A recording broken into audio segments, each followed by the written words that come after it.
శ్రీ గురుభ్యో నమః. హరిః ఓం. వసుదేవసుతం దేవం కంసచానూరమర్దనం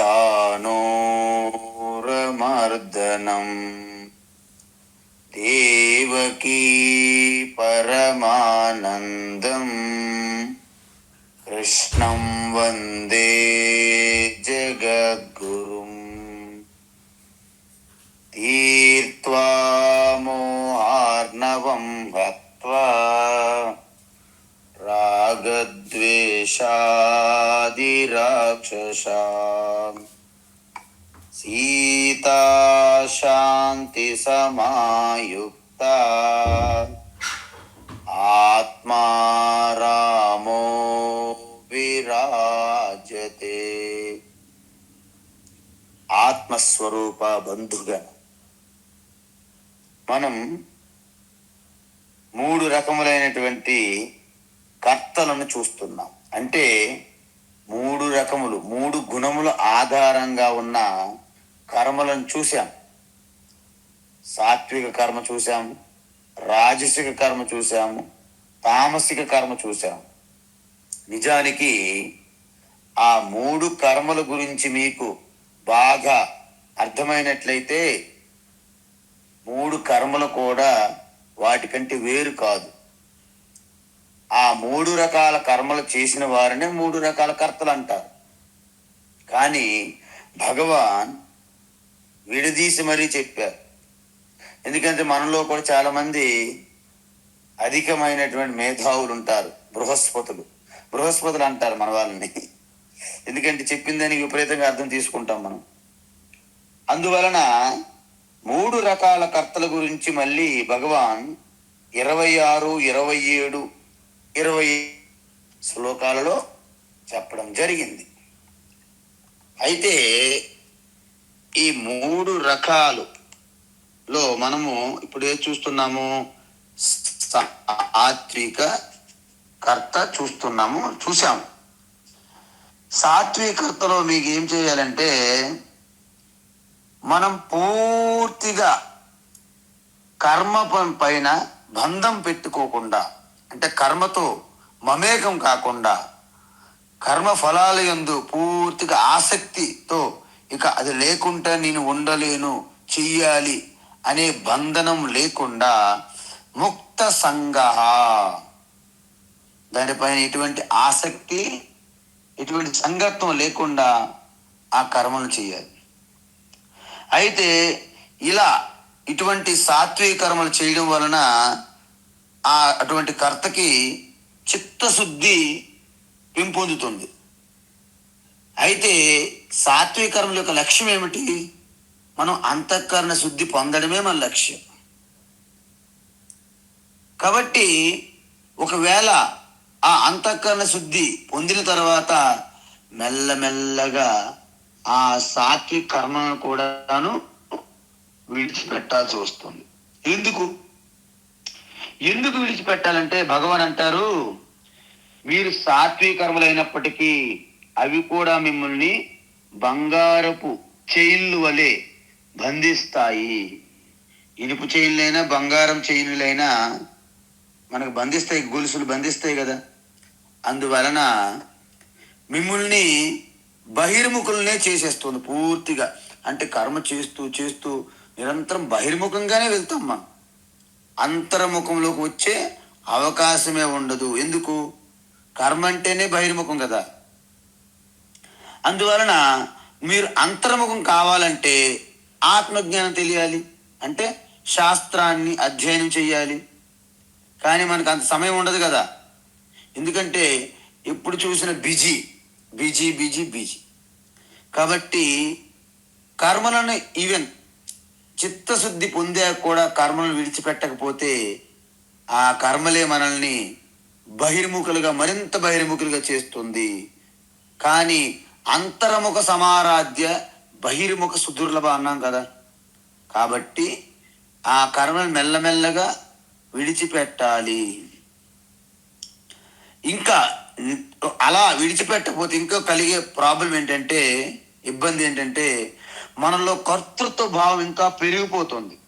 నేనే చేస్తున్నాను అనే ఆ కర్తృత్వ భావన పెరుగుతుంది. ఆ కర్తృత్వ భావన మిమ్మల్ని పరమాత్మ నుండి దూరం చేస్తుంది. ఎందుకు? పరమాత్మ స్వరూపము, ఆత్మ స్వరూపం ఏంటంటే అకర్త.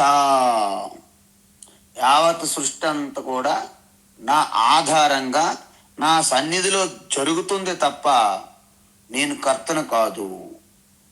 ఈ లైట్ ప్రకాశం సమక్షంలో మన కార్యక్రమాలు జరుగుతున్నాయి. లైట్ సమక్షంలో ఫిలమెంట్ వేడెక్కి బల్బు వెలుగుతుంది, కానీ నిజానికి కరెంటు వెలగడం లేదు. కరెంటు సమక్షంలో జరుగుతుంది.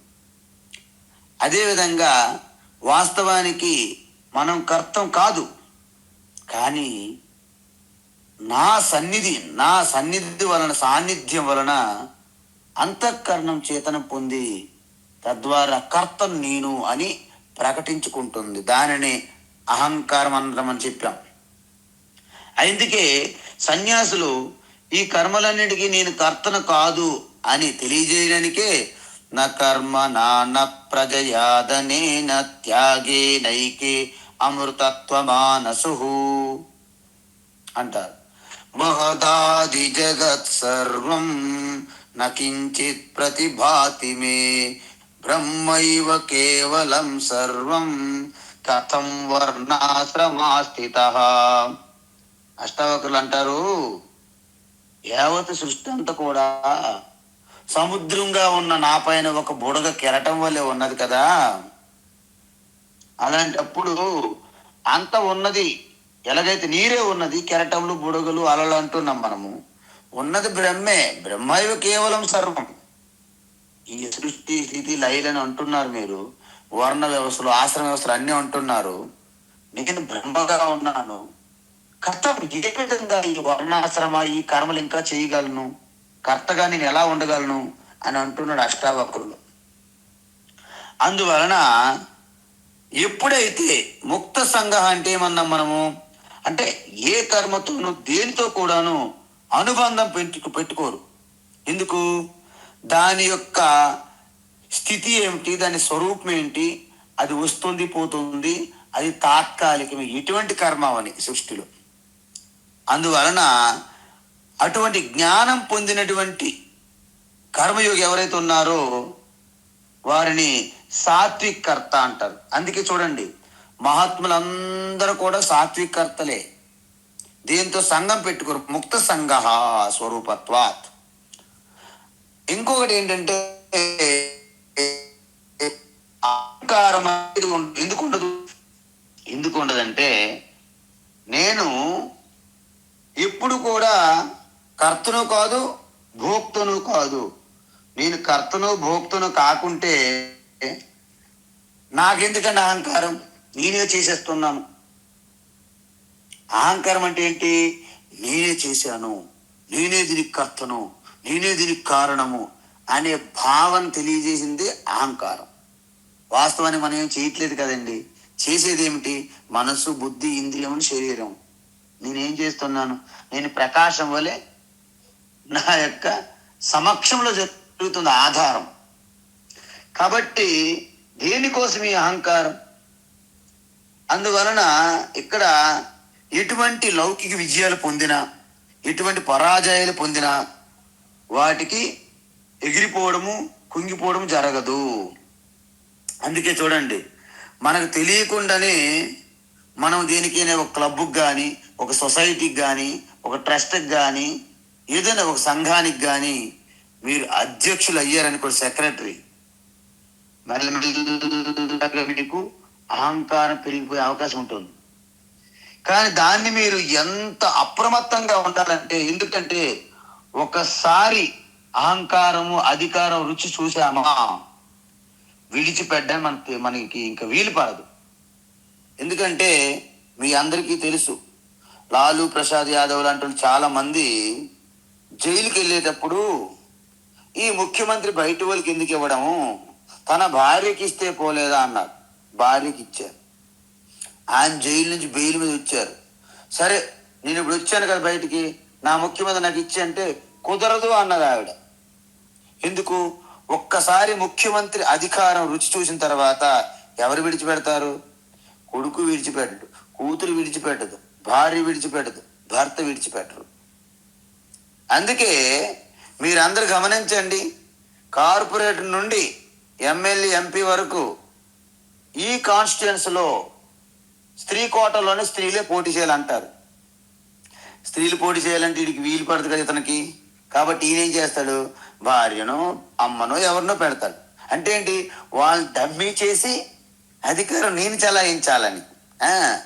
కానీ వాళ్ళ కాస్త కోస్త కొంచెం ఆ చలాయికితనం, ఆ తెలివితేటలు ఉన్నాయనుకోండి, ఈయన డమ్మీ చేసి పెడతారు వాళ్ళు. తర్వాత వాళ్ళు పైకి వెళ్తారు. అదేంటి, నేనే కదా మీకు పోటీ చేయడానికి అవకాశం ఇచ్చాను. అవును, నేను కదా నీకు పోటీ చేయడానికి నేను అవకాశం ఇచ్చిన వాళ్ళు అంటారు. మేము ఇల్లు వ్యవహారాలన్నీ చూసుకొని నిన్ను బయట విడిచిపెడితే నీకు ఏదో అవకాశం వచ్చింది, నువ్వు మాకు మళ్ళీ ఇచ్చావా అంటారు వాళ్ళు. ఎందుకు?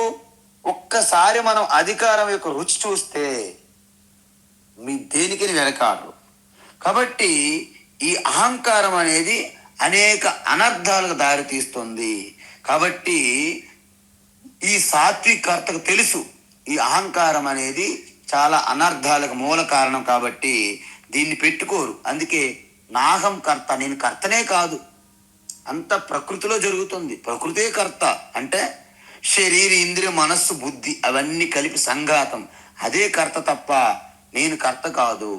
అహంకార విమూఢాత్మ కర్తాహమితి మన్యతే అంటారు. అంటే అహంకారం విమూఢ, అజ్ఞాన మోహం వలన నేను కర్త అంటారు. కానీ ఆత్మగా నేను అకర్తనే.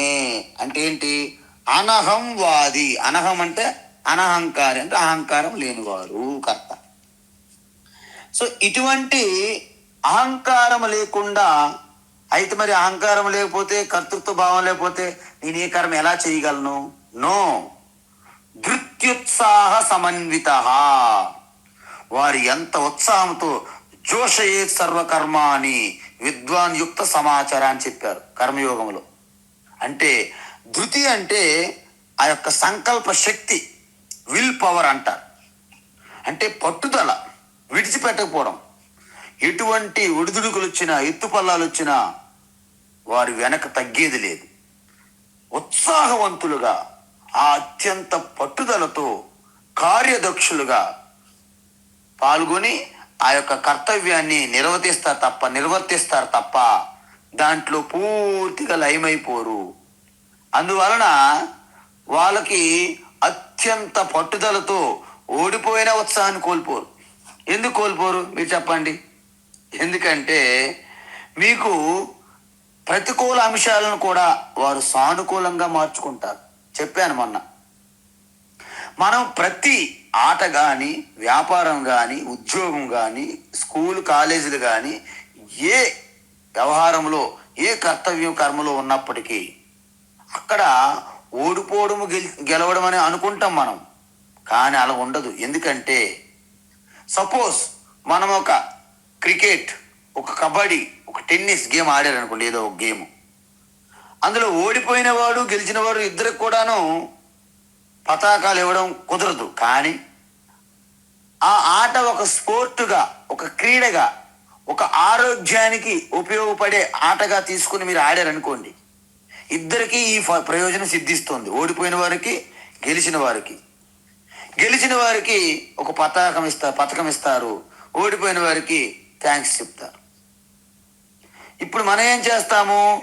ఓడిపోయిన వ్యక్తి కూడా తన పొందాల్సిన ఫలం పొందాడు, ఎక్స్ట్రా ఫలం, కప్పు అనేది ఆ పథకం.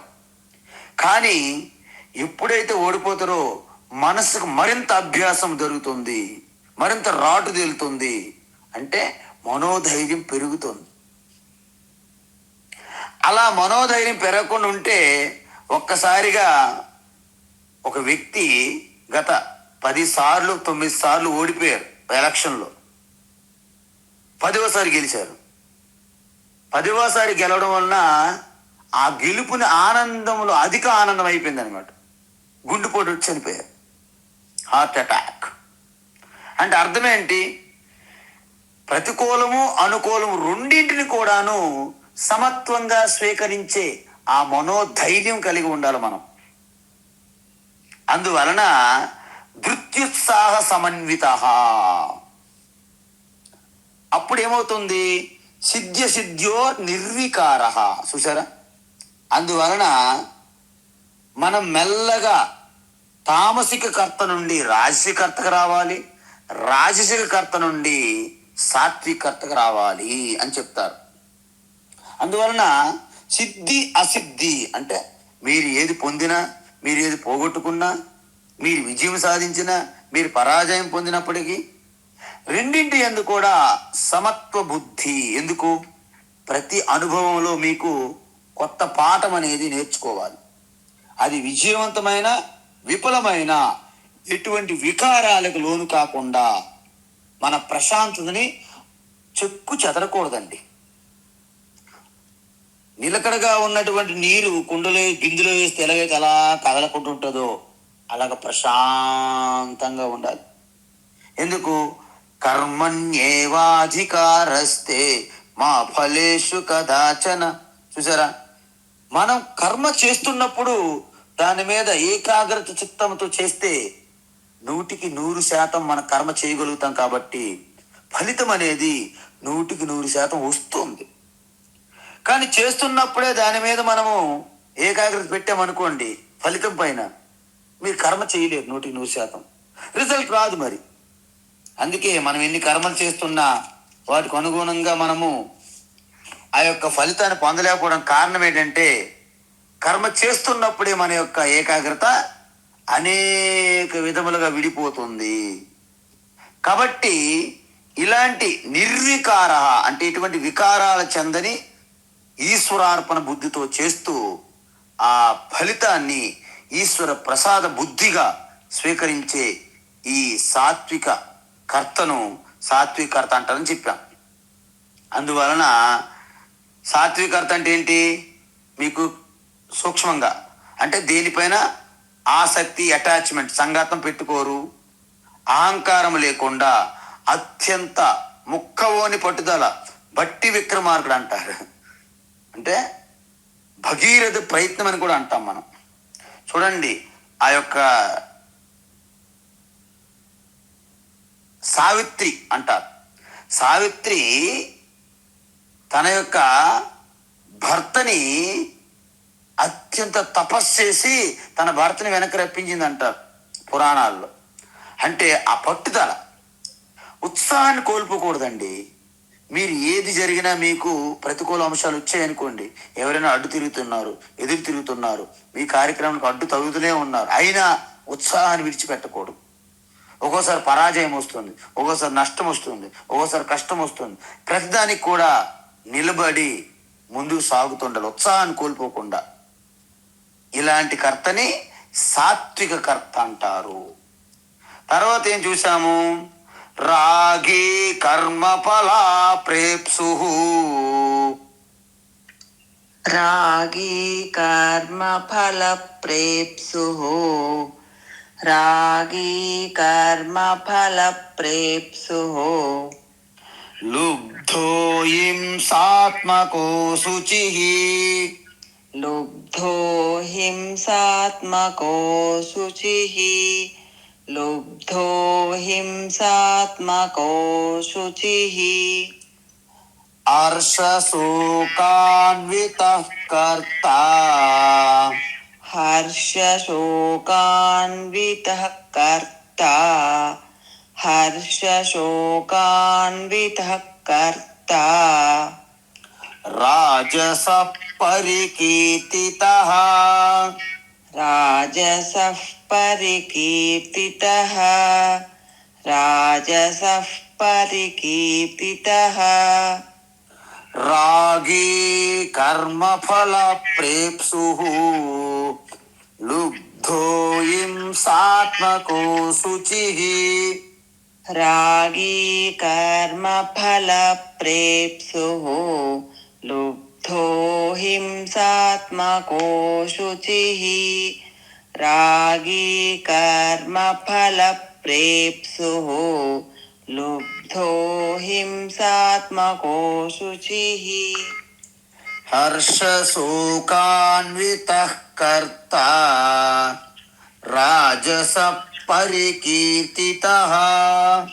हर्षशोकान्वितः कर्ता राजसः परिकीर्तितः हर्षशोकान्वितः कर्ता राजसः परिकीर्तितः. ఆ, ఇప్పుడు సాత్వికర్త ఏదైతే చెప్పామో దానికి సరిగ్గా విరుద్ధంగా ఉంది చూడండి. అక్కడేమన్నాము? ముక్త సంగ అంటే కర్మల యందు ఆసక్తి, ఆ బంధము పెట్టుకోకూడదని చెప్పారు. ఇక్కడేంటి? రాగి అంటే పూర్తిగా ఆ కర్మలతోని మమేకం అయిపోతారు అనమాట. అంటే నేను కర్మ వేరుగా లేకుండా నేనే కర్మగా అంత ఆసక్తి పెట్టుకుంటారు అనమాట వీరు. అదేవిధంగా ఆ కర్మలు చేస్తున్నప్పుడే వాటి యొక్క రిజల్ట్, నేను ఇది చేస్తున్నా కాబట్టి ఇలా అవుతుంది, ఇలా రావాలి అని ముందే లెక్కలేసుకుంటారు అన్నమాట. కర్మఫలం పైన పూర్తిగా ఆసక్తి, ఆరాటం. తరువాత లోభితనం, విపరీతమైన లోభిత్వం. అంటే వారు ఖర్చు పెట్టడానికి ఎప్పుడు ఇష్టపడరు. అంటే మన గాదె అంటారు, మన బియ్యం వేస్తుంటాం, బియ్యం తరగకూడదు. అందరికి కూడా ఇంట్లో వాళ్ళందరూ కూడా హ్యాపీగా భోజనం చేస్తుండాలి, బియ్యం మాత్రం తరగకుండా ఉండాలన్నమాట. సో ఈ విధంగా ఆ లోభిత్వం అన్నమాట. అందువలన నిజానికి జీవితంలో మనకు అనేక రకమైనటువంటి ఈ రాజసికర్త అంటారు కదా, ఒకటి చూడండి, ముఖ్య లక్షణం ఏంటంటే సాత్వికత జీవితంలో ఎదురైనటువంటి జయాపజయాలు రెండింటినీ స్వీకరిస్తాడు. ఎందుకు?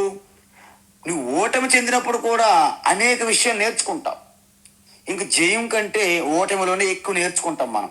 నిజానికి ఓటమి మనకి ఎక్కువ మేలు చేస్తుంది ఆధ్యాత్మికంగా. జయం అనేది లౌకికంగా మీకు కీర్తి ప్రతిష్టలు, విజయాలు వస్తాయి. కానీ చూడండి, ఇప్పుడు ఉన్నటువంటి ఋషులు, యోగులు, మహాత్ములు వీళ్ళందరూ కూడా జీవితంలో అనేక ఒడిదుడుగులు పడ్డారు, అనేక కష్టాలు, నష్టాలు. అవి పొందినప్పుడు వారి నుండి నేర్చుకున్నటువంటి పాఠాలే ఈరోజు వారికి అత్యంత ఆధ్యాత్మికమైనటువంటి శిఖరాల్లో నిలిపింది. వివేకానంద స్వామి జీవితంలో ఒక్కసారి చూడండి. కనీసం ఇంటికి వెళ్తే అందరు కుటుంబ సభ్యులందరూ మీద పడి ఒకరు చొక్కా లాగేయడం, ఒకరు చెయ్యి పట్టి లాగేయడం, ఒకరు జుట్టు పట్టి పీకడాలు చేసేవారు. ఎందుకు? ఇంట్లో అంత గందరగోళంగా ఈ యొక్క లౌకికమైనటువంటి కోరికలతో ఉండేవాళ్ళు. ఆయనకేమో వీటికి అతీతంగా ఉండేవాడు. ఆయనేమో చదువుకొని ఉద్యోగం చేసి వ్యాపారం చేసి ఇంటికి పోషించాలి అని చూసుకునేవాళ్ళు. ఈయనకి అవి వంట పట్టేవి కాదు. మీకు అందరికీ తెలుసు, ఈ మహాత్ములందరూ కూడా, ఈవెన్ మహర్షులు, ఋషుల యొక్క కథలు పురాణాల్లో కూడా వారు ఒక్కసారి ఏమి రెడ్ కార్పెట్, పూల పాన్పు కాదు, తపస్. కాబట్టి అందువలన నిజానికి ఓటమి నుంచి మనము ఎక్కువ నేర్చుకుంటాం. కానీ మనమేమనుకుంటాం, ఒక్క ఓటమి జరిగితే చాలు ఇక కుమిలిపోతాము. అందువలన ఒక్క ఓటమిని కూడా అంగీకరించలేకుండా ఓటమి జరిగితే కుమిలిపోయే వారిని రాజశేఖర్త అంటారు. ఎందుకు? ఆయనకి ఎప్పుడు అన్ని విజయాలే కావాలి. అందువలన మీరు ఎప్పుడు కూడా కర్మయోగి తన యొక్క ఆధ్యాత్మిక ఎదుగుదలకి ప్రాధాన్యత ఇస్తే, మరి రాజసిక యోగి అంటే రాజసిక యోగి అనకూడదు, రాజసిక కర్త. రాజసిక కర్త ఏంటంటే కర్మఫల ప్రేప్సు రాగి అన్నారు. చూసారా? రాగి అంటే లౌకికమైనటువంటి ద్రవ్యములు, అంటే బంగ్లాలు, కార్లు, అధికారము, ఇవన్నిటి మీద అధికమైన ఆసక్తి. అదేవిధంగా కర్మఫల ప్రేప్సుహు అంటే బయట ఉన్నటువంటి బంగారము, వాటి యొక్క ఫర్నిచరు, ఇవన్నీ చూపెట్టుకోవాలి. ఎందుకు? ఆడంబరాలు ఎక్కువ, బాహ్య ఉన్న ఆడంబరాలకే ఎక్కువ విలుస్తారు తప్ప ఆధ్యాత్మిక శాంతి, అంతఃకరణ శుద్ధి, వాటి గురించి కనీసం ఆలోచన కాదు కదా, ఆ స్పృహ ఉండదు వాళ్ళకి. ఎందుకు అంటే లుబ్ధ అంటే అత్యాస, పిసినారితనం అంటారు. మీకు తెలుసా? పిసినారితనం అంటారు. అంటే ఎప్పుడైతే తన ఆస్తి మీద విపరీతమైనటువంటి మమేకం ఉంటుందో అప్పుడు ఆయన అంత కూడా తనకే రావాలి. అది ఆయన ఏది ప్రారంభిస్తే అది విజయం చేయాలి. ఆయన ఏం చెప్తే అందరూ వినాలి. అంటే ఏంటంటే ఇతరులని పరిశీలించడం కానీ ఇతరులని పట్టించుకోవడం కానీ చేయరు. ఎక్కడికి వెళ్ళినా నాకేంటి, ఏం మాట్లాడినా నాకేంటి, ఏం చేసినా నాకేంటి అనే టైప్ ఉంటారనమాట. వీళ్ళని లుబ్ధహ అంటారు. అత్యాస వల్ల అనేక ప్రయాసలకు పోయి చివరికి తనకి శాంతి లేకుండా భద్రత లేకుండా అయోమయంలో పడిపోతారు. అందుకు ఒక్కొక్కసారి జీవితంలో ఈ అత్యాస ఆశ కోరికల్లో పడిపోయి అవి తీర్చుకోవడానికి అడ్డుదారులు తొక్కాల్సి వస్తుంది. అంటే అవినీతి అక్రమాలు తొక్కుతారు.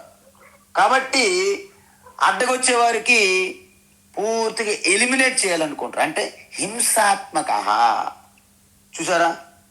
అందుకే ఎప్పుడైతే అతనిలోని అత్యాస అధికమైందో సమాజానికి చీడ పురుగులా తయారవుతారు. చూడండి, రావణుడు, దుర్యోధనుడు లాంటి వాళ్ళు వారికున్న జీవితంలో మంచి స్థానంలోనే ఉన్నారు. కానీ అత్యాస ఏమైంది? పూర్తిగా లోక కంటకులుగా మారారు. లోక కంటకులు మారితే ఏమవుతుంది? సర్వనాశనం అవుతుంది చివరికి. కాబట్టి ధర్మాన్ని ఉల్లంఘించడానికి వారు ఎటువంటి భయపడరు. ఎందుకు? వారు ధర్మం అనేది, ధర్మాధర్మ విచక్షణ అనేది కప్పేస్తుంది. అందువలన ధర్మబద్ధంగా ఒకవేళ ప్రారంభించినా వాళ్ళు ధర్మబద్ధంగానే ప్రారంభిస్తారు. పూజ కూడా చేస్తారు. మీరు మర్చిపోయారు, భూమి పూజ వాళ్ళే ముందు చేస్తారు, బాగా చేస్తారు. కానీ అత్యాస అవి పెరిగిన తర్వాత మెల్లమెల్లగా ధర్మం నుండి అధర్మానికి, న్యాయం నుండి అన్యాయానికి మారిపోతారు. ఇదంతా కూడా మనము 16వ అధ్యాయాన్ని చూసాం. ఈశ్వరోహం, నేనే ఈశ్వర, ఓం నమో నారాయణ మంత్రము ఆ యొక్క స్మరణ ఉండకూడదు. హిరణ్యకశిప అంటే హిరణ్యకశిపుడి యొక్క నామే నడవాలి అంటాడు ఆయన. ఎందుకంటే ఎప్పుడైతే ఇక మీరు ఆ కోరికల్లో పడిపోయి ఇంకా ఎంత ఆశ ఉండదు. ఎందుకు? అగ్ని లాంటిది. అగ్నిలో మీరు ఎన్ని వేస్తున్నా మరికంత దహించుకుపోతుంది తప్ప అగ్ని ఆరదు. అందుకే మహాశనో మహాపాప్మ విద్యేన మిగ వైరినం కామ ఏష క్రోధ ఏష రజోగుణ సముద్భవ అన్నారు. అందువలన దానికి ఆజ్యం పోసినట్టు అవుతుంది తప్ప అది ఆగదు. అందువలన ఈ విధంగా లోబి ధర్మాలను పట్టించుకోకుండా హింసాత్మకంగా మారుతారు. కాబట్టి సమాజానికి ఎంతో హానికరంగా అవుతారన్నమాట. గ్లాని, అశుచి. చూడండి, ఎప్పుడైతే మన ఆలోచనలు అశుద్ధంగా ఉంటాయో వాళ్ళ ఆలోచనలు, వారి పనులు, వారి మాటలు అన్నీ కూడా అశుద్ధంగా అవుతాయి. అప్పుడు ప్రాణ స్నేహితుని కూడా అనుమానిస్తుంటారు, పార్ట్నర్స్ని అనుమానిస్తుంటారు. చూడండి, ప్రాణ స్నేహితులని బిజినెస్ వ్యాపారం ప్రారంభించి ఎంతో పై స్థాయికి వెళ్ళినప్పుడు కూడా అనుమానాలతో విడిపోయే అవకాశాలు ఉన్నాయి. 2 ముక్కలైపోతాయి. ఇవన్నీ ఎందుకు? అశుచి. ఎందుకంటే ఎవరి మీద కూడా విశ్వాసం, నమ్మకం ఉండదు. అసలు వాళ్ళు డౌటింగ్ థామస్ అనమాట దీనికి ఉదాహరణ. ప్రతి దానికి డౌటు, అపనమ్మకం, విశ్వాసం ఎవరి మీద ఉండదు అనమాట. ఎందుకు? అర్శశోకాన్విత. ఏ నిమిషంలో ఆనందంగా నవ్వుతారో తెలియదు. ఆయన నవ్వుతుంటే మనం నవ్వుతే మనకే భయం, మళ్ళీ ఎప్పుడు రివర్స్ అయిపోతారో తెలియదు. ఎందుకు? ఏదొచ్చినా తట్టుకోలేరనమాట. ఏదైనా ఒక సుఖం అనిపించింది అనుకోండి, దానికో సీలింగ్ ఫ్యాన్లకి వెళ్ళి గుద్దేస్తుంటారు. ఒకవేళ ఏదైనా దుఃఖం కలిగింది అనుకోండి, ఇక్కడ భూమి మీద పడిపోయి కుమిలిపోతారు అనమాట. అందువలన ఇలాంటి కర్తని రెచ్చిపోతారనమాట. వారికి ఒక నిర్మలత్వం, స్థిరత్వం లేదు. అంటే ఒక కంట్రోల్ లేదండి. కంట్రోల్ తప్పిన బండి ఎలాగైతే ప్రమాదమో, కంట్రోల్ లేనటువంటి గుర్రాన్ని ఎలాగైతే ఆపలేమో ఆ విధంగా ఎటువంటి కంట్రోల్ లేదు. అటువంటి కర్తని రాజసహ పరికీర్తిత అంటారు. అందువలన ముఖ్యంగా ఏంటి మీరు గుర్తుంచుకున్న పాయింట్స్? రాగం, కర్మల యందు పూర్తిగా మమేకమైపోవడం, బంధనం పెట్టుకోవడం, సంగత్వం పెట్టుకోవడం, విజయాల మీద మక్కువ, అపజయాల మీద అస్సలు భరించలేరనమాట. లోభిత్వము, హింసాత్మకము, అశుచి, ఆయాసము, అనుమానము, హర్షశోకాల యందు విపరీతమైనటువంటి ఎత్తుపల్లాలకి కుమిలిపోతుంటారు, పొంగిపోతుంటారు. అంటే వారిలో ఒక స్థిరత్వం లేదు, ఒక నిలకడి లేదు. మార్నింగ్ ఏమంటారో తెలీదు, సాయంత్రానికి మార్చేస్తారన్నమాట. అంటే దేని మీద నిలకడ లేకుండా కేవలము ఆ కోరికల జంజాటంలో పడిపోయి, ఆ వలలో పడిపోయి తిరుగుతూ ఉంటారన్నమాట. వీళ్ళకి మనశ్శాంతి ఉండదు, ఎప్పుడు ఎలా ఉంటాడో తెలీదు. కాబట్టి అలాంటి వ్యక్తుల్ని రాజసకర్త అంటారు. అయితే ఇప్పుడు తామసకర్త కూడా చూడాలి కదా. ఏమంటారంటే అయుక్త ప్రాకృత స్తబ్ద, అయుక్త ప్రాకృత స్తబ్ద, అయుక్త ప్రాకృత స్తబ్ద,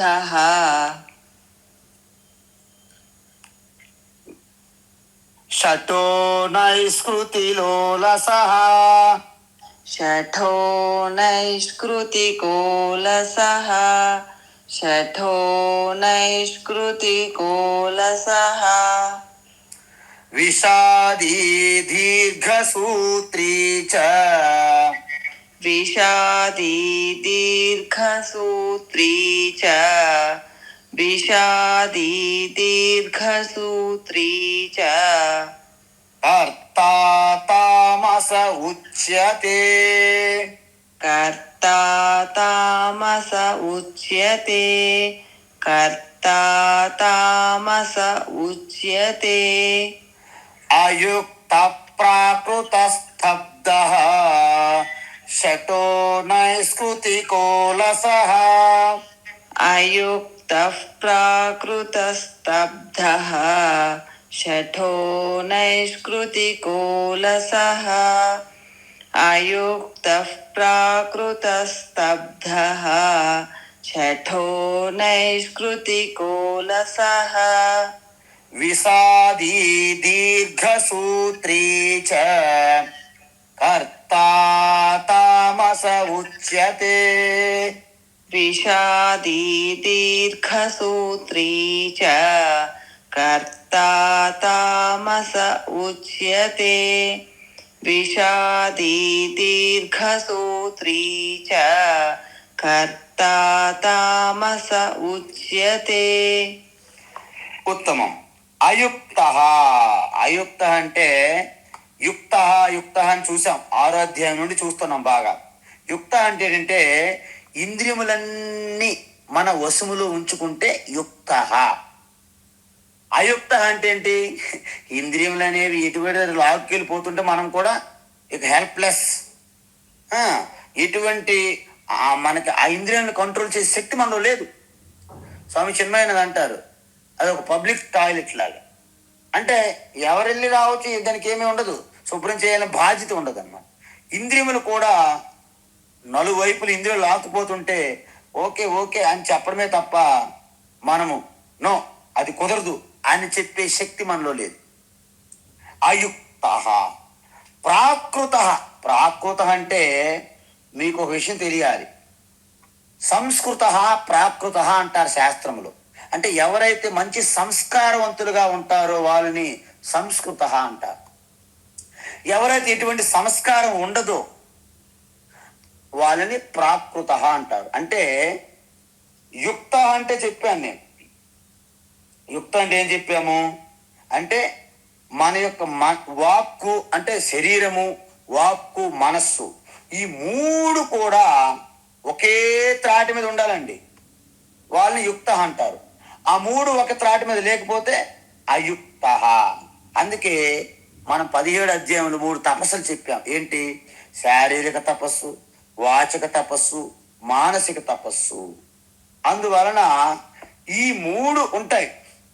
చాలా మంది ఈ మూడింటిని కలిపి మన శాస్త్రములో 5 పంచకోశాలుగా చెప్పాయి.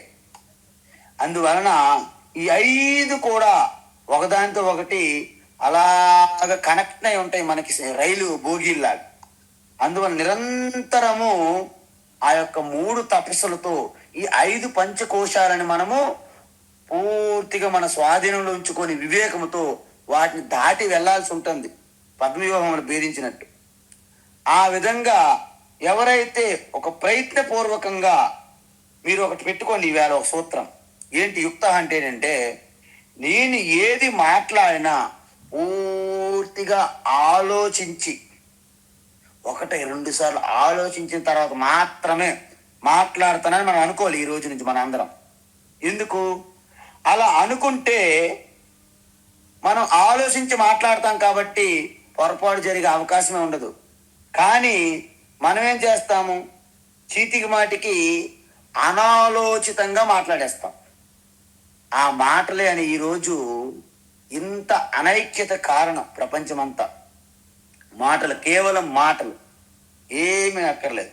అందుకే వాక్ తపస్సు అనేది చాలా ఇంపార్టెంట్. అందుకే సత్యం బ్రూయాత్ ప్రియం బ్రూయాత్ నా బ్రూయా సత్యం అప్రియం అని. చూసారా, ప్రియం చ నా అనృతం అంటే అనుద్వేగకరం వాక్యం సత్యం ప్రియహితం చయత అన్నారు. సో ఈ వాక్ తపస్సు అనేది చాలా ఇంపార్టెంట్ అండి. అందువలన ఈయనకేంటి, అసలు కనీసము మాట్లాడే ముందు అసలు ఆలోచనే ఉండదు. ఎందుకు, పూర్తిగా డల్ అనమాట. అయుక్త, ఇంద్రియములు ఉన్నాయా, అసలు ఇన్ని పంచకోశాలు అనేవి ఉన్నాయా, ఏమి అసలు అవగాహన కాదు కదా, కనీసం ఆలోచన కూడా ఉండదన్నమాట. ఇటువంటి కర్త. ఎవరి కర్త? తామస కర్త, అయుక్త.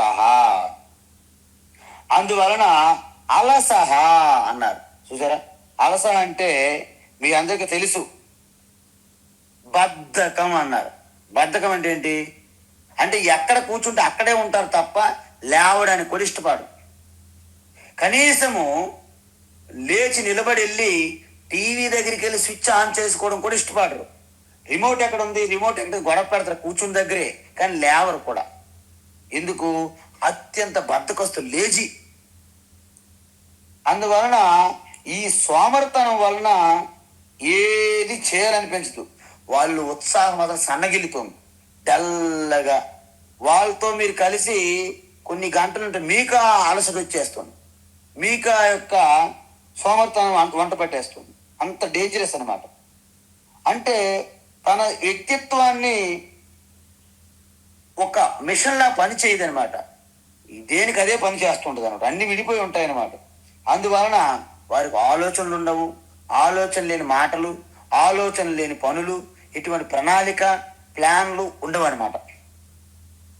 అందువలన జీవితంలో ఒక లక్ష్యం అని కానీ, అసలు మనం ఎందుకు పుట్టామని కానీ, మనం ఎక్కడి నుంచి వచ్చాము, ఎక్కడికి పోతాము, ఏమీ ఉండదు, ఏం పట్టదు. అత్యంత నిర్లక్ష్యంగా, అత్యంత నిర్లజ్జగా, అత్యంత అలసటగా, అత్యంత సోమరితనంగా, బద్ధకస్తులుగా ఉంటారన్నమాట. కాబట్టి సోమరితనం అనేది ఆధ్యాత్మిక ఎదుగుదలకు, స్పిరిచువల్ లైఫ్కి పెద్ద స్పీడ్ బ్రేకర్ అనమాట. స్టాప్ గేట్ అనమాట. గేటెడ్ కమ్యూనిటీలో ఎంటర్ అవ్వలేము మనం.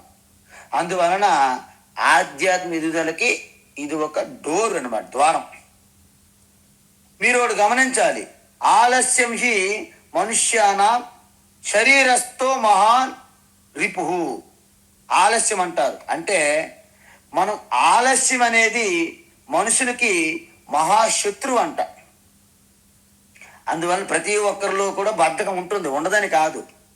కానీ అందుకే ఆ యొక్క నిద్రలో ఉన్నటువంటి బద్ధకాన్ని, సోమరతనాన్ని పూర్తిగా దాని నుంచి బయట రావడానికే ప్రాతకాలంలో లేవండి అంటారు.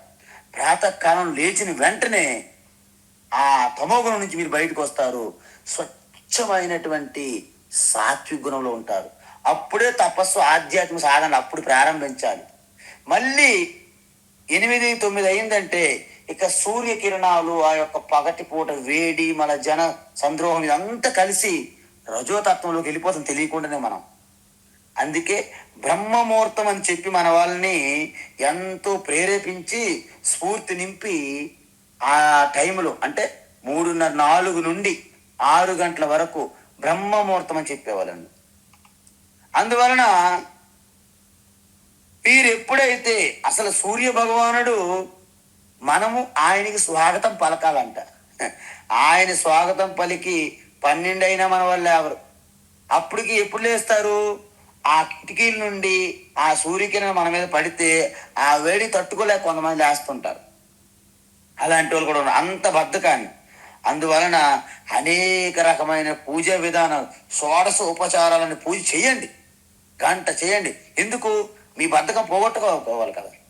అందుకే ఇంత దీర్ఘమైన పూజలు, వ్రతాలు, యజ్ఞాలు, యాగాలు ఇవన్నీ పెట్టడానికి కారణం ఏంటి? మనలో ఉన్నటువంటి ఆ ప్రాకృత మట్టి, ఆ బుద్ధి, దాని నుండి మనము సంస్కారం జరగాలి. అందుకే ఇన్ని సంస్కారాలు చేశారు మనకి.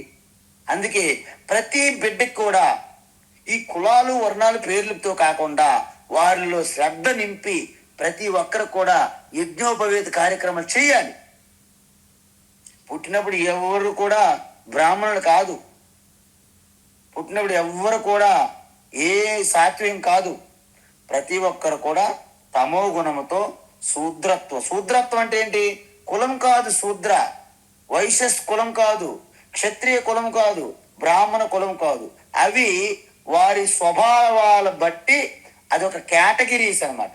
చూడండి, gated communities, HIG, MiG, LIG, labour class, employees union, engineers colony, doctors colony, MLAs colony. అంటే అవి కులాలా? ఓ ఎమ్మెల్యే కాలనీ కులమా? ఇది కూడా అంతే. అందువలన బ్రాహ్మణ ఈ కులం బట్టి వాళ్ళని మనం నిందించడము, లేకపోతే నేను బ్రాహ్మణుని వాళ్ళు రెచ్చిపోవడము, ఇదంతా సమాజానికి చేటు. బ్రాహ్మణత్వం అనేది ప్రతి వ్యక్తిలో ఎంతో కొంత ఉంటుంది.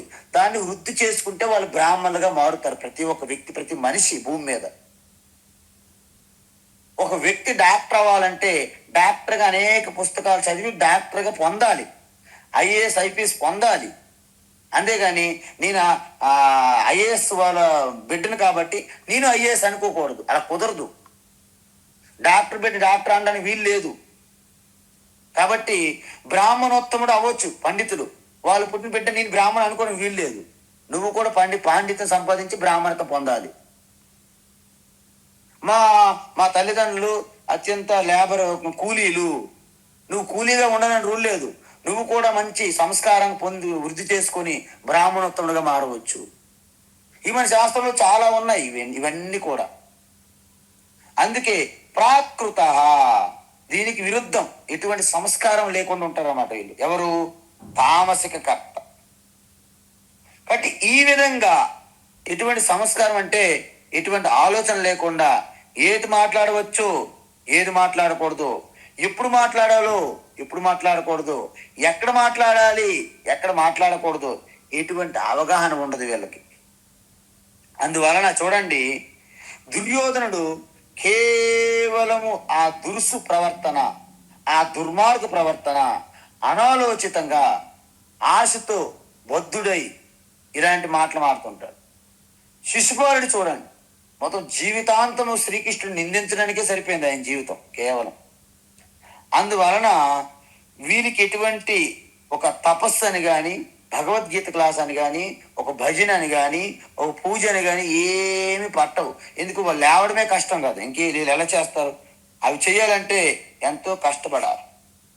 సో ఈ విధంగా ఏమంటున్నారంటే స్తబ్ద.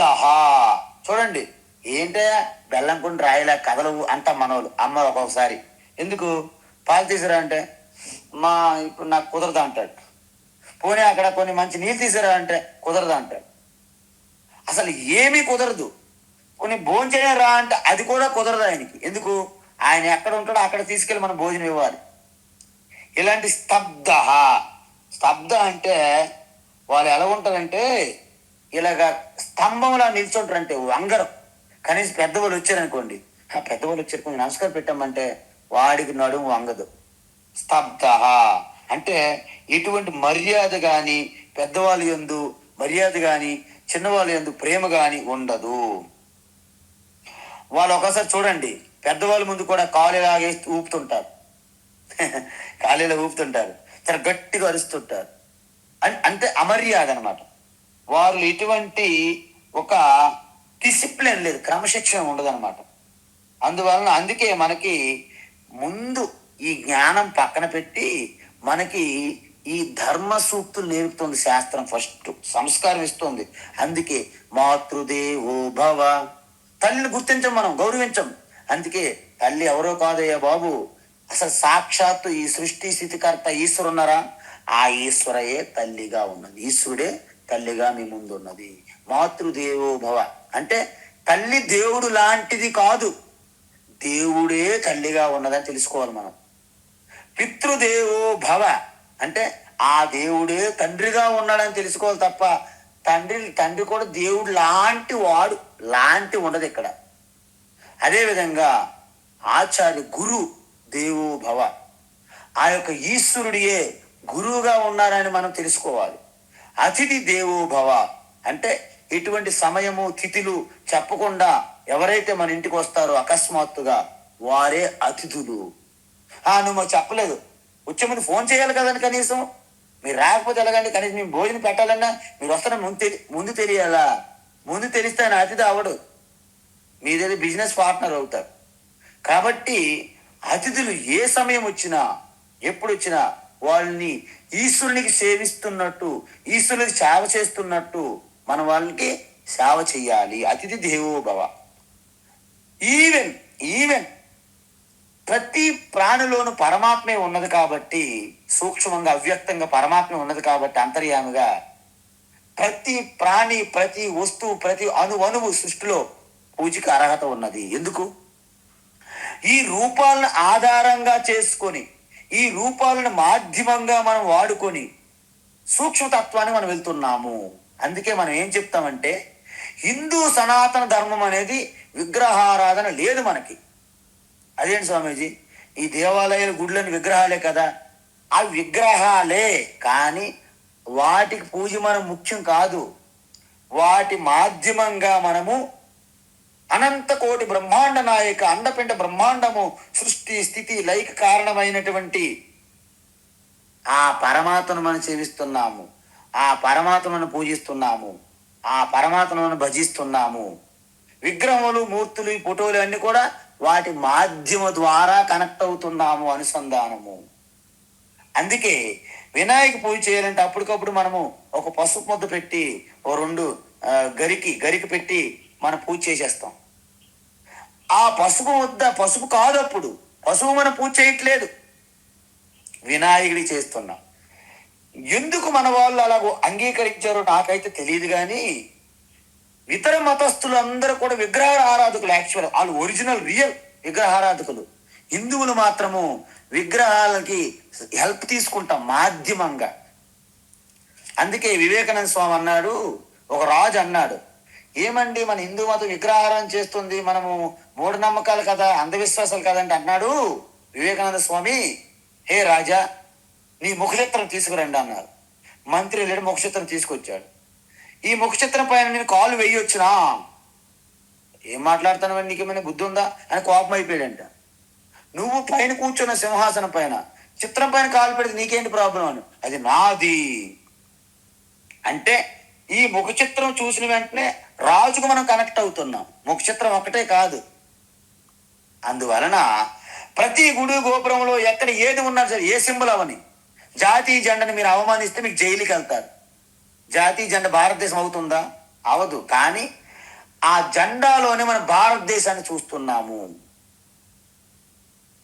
నిజానికి విగ్రహారాధకులు అని ఎవరైనంటే, నేను విగ్రహారాధన కాదు అంటే ఆ జాతీయ జెండా కూడా వాళ్ళు గౌరవించకూడదు, గౌరవించకపోతే దేశం నుంచి విడిచిపెట్టి వెళ్ళాలి బయటికి. అందువలన హిందువులు విగ్రహారాధకులు కాదు, విగ్రహం అనేది నిగ్రహం కోసం సాయం తీసుకుంటున్నాము. మూర్తి ఆరాధకులు కాదు, మూర్తి ఆరాధకులు కాము మనము. ఆ మూర్తి అనేది మన మోహాన్ని పోగొట్టడానికి వాడుతున్నాము. కాబట్టి ఇప్పుడు మీరు అర్థం చేసుకోండి, ఈ రోజు నుండి హిందువులను ఎవరైనా విగ్రహారాధకులు అంటే మేము విగ్రహారాధకులు నిజంగా కాదండి, విగ్రహాలు సాయం తీసుకుని వెళ్తున్నాం పైకి. ఒక బ్రిడ్జ్ లాగా, ఒక స్లాబ్ వేసేటప్పుడు దానికి ఆధారం వేస్తాం, అది స్లాబ్ కాదు. కానీ వాళ్ళు నిజంగా విగ్రహాల ఆరాధన చేస్తున్నారు. 2 చెక్కలు తెచ్చి 3 మేకలు కొట్టి ఇది అదే అల్టిమేట్ అనుకుంటారు వాళ్ళు నిజానికి. ఒకరేమో పడుకోబెట్టి శవానికి పూజ చేస్తారు, ఒకరేమో నిలబడి పెట్టినటువంటి శవానికి పూజ చేస్తారు. కానీ మనం అలాంటి శవాలకు పూజ చేయము. మనము అండపిండ బ్రహ్మాండం అంతా, ఈవెన్ గోవర్ధనగిరి పర్వతాన్ని తన చిటికెన వేలుతో ఎత్తి చూపెట్టినటువంటి శ్రీకృష్ణ మనం పూజిస్తాం. అందులో ఆనందం ఉంది, పరమానందం ఉంది, పరమార్థం ఉన్నది. కాబట్టి స్పష్టత ఉండాలి మనకి. అందువలన ఈ విధమైనటువంటి ఒక పూజా భావన కలిగించాలి. అవేమి తెలియకపోవడం వలన నడుము వంగదు, మనకి స్తబ్దంగా ఉంటారు. షట అంటే మాయల పకీర్ అంటారు. మాయలు, ఇంద్రజాలాలు, బ్లాక్ మ్యాజిక్లు. అతని ప్రవర్తన వక్ర బుద్ధి, కుంఠిత బుద్ధి అంటారు మనం. సో మీరు ఏ మంచి ఆలోచన చెప్పినా దానికి వంకరలు చూపెడతారు, దానికి తప్పులు ఎదుగుతారు. వాళ్ళని షటహ అంటారు. నైష్కృతిక అంటే ఓకే, నైష్కృతిక అంటే ఇక్కడ ప్రతిదీ మనం చేసిన దానికి అడ్డుపడతారండి. అంటే మీరు ఏది ప్రారంభించినా దాన్ని అడ్డుకోవడమే వాళ్ళ లక్ష్యంగా ఉంటుంది. కాబట్టి దాన్ని నైష్కృతిక అంటారు. అందువలన మీ మీద బురద జల్లడం, మీ మీద లేనిపోయిన నిందలు సృష్టించడం, లేనిపోయినటువంటి బ్రేకింగ్ న్యూస్లు వైరల్ చేయడం. ఈ వైరల్ అనే పదం ఈ మధ్యన వాడుతున్నారు ఈ సోషల్ మీడియాలో. అంటే ఎవరిని కూడా ముందుకు వెళ్ళనివ్వరు. అదేవిధంగా ఎదుటివారు ఎంత బిజీగా ఉన్నారో కూడా చూడరు. ఫోన్ చేసినంటే లొడలు మాట్లాడేయడమే. మనం ఫోన్ చేసినప్పుడు ఏమండి ఒక్క నిమిషం మాట్లాడవచ్చా, మీకు సమయం ఉన్నదా అని ఎవరైనా అడుగుతున్నారా? ఫోన్ చేసినంటే ఇక అంత దడదడ బండిలాగా. కాబట్టి ఇతరుల సమయాన్ని గుర్తించరు, ఇతరులు చేసిన పనిని గుర్తించరు, వాళ్ళని అడ్డుకోవడము, వాళ్ళని డిస్టర్బ్ చేయడమే పని అనమాట అది. అలాంటి వారిని నైష్కృతిక అంటారు. విషాది ఎప్పుడు కూడా ప్రమాదాల్లోనూ, విషాదములోను, శోకములు మునిగి తేరుతుంటారు. ఎందుకు? డిప్రెషను, సప్రెషను, అప్రెషను. వీళ్ళు ఎప్పుడు కూడా ఆపరేషన్ థియేటర్లో ఉంటుంది అన్నమాట అర్థం. డిప్రెషను, సప్రెషను, అప్రెషను, లాస్ట్కి ఆపరేషన్. కాబట్టి వీళ్ళు శారీరకంగా ఏది కూడా పని చేయరు. కాబట్టి మానసికంగా, శారీరకంగా డల్గా ఉంటారు. కాబట్టి అనుకోని కోరుండి ప్రమాదాలన్నీ మీద వేసుకుంటారు అన్నమాట. పక్కన పోతున్న బురదను మన మీద వేసుకున్నట్టు. విషాది దీర్ఘ సూత్రీచ. ఈ తమోగుణం ఉన్న వ్యక్తిని మీరు ఎంత ప్రయత్నించినా వారు మారరండి. ఎందుకంటే వీళ్ళు పచ్చి కర్రలాగా ఉంటారు అన్నమాట. పచ్చి కర్రకి మీరు ఎంత అగ్ని మీరు తగిలిస్తున్న పొగొస్తుంది తప్ప వాళ్ళు ఎటువంటి మార్పు రాదు. వారికి మీరు మార్చాలని ప్రయత్నించి చివరికి మీరు మారిపోవాలి తప్ప వారు మారరు.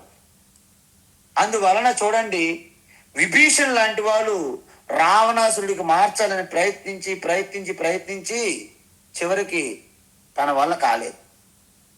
అలాంటి విచిత్రం ఏంటంటే ఈ తమోగుణస్తులు ఒక విజయం మీద ఆరాటం కానీ, ఒక ఆధ్యాత్మికమైన మార్గం మీద ఆలోచన కానీ ఉండవు. కాబట్టి వాళ్ళకు పొరపాటున ఏదైనా అప్పగించారా దీర్ఘంగా అలా కొనసాగుతూ ఉంటుంది అనమాట జీవితాంతం. అంటే రేపు అని బోర్డు రాసుకుంటారు. ఎప్పుడు చూసినా రేపు అనే ఉంటుంది తప్ప ఇప్పుడు చెయ్యాలని ఉండదు. ఇలాంటి వారిని తామసకర్త అంటారు. కాబట్టి ఇప్పుడు మనం చూసాం తామసకర్త, రాజసకర్త, సాత్వికర్త. తామస కర్తృత్వాన్ని ఇమ్మీడియట్లీ విడిచిపెట్టాలి. మీరు రాజసింహంలోకి వెళ్ళాలి అట్లీస్ట్. ఆ తర్వాత సాత్వికర్తకి వెళ్ళి ఆ తర్వాత నేను కర్తను కాదు అకర్తగా మారాలి. హరి ఓం తత్సత్. సర్వం శ్రీకృష్ణార్పణమస్తు.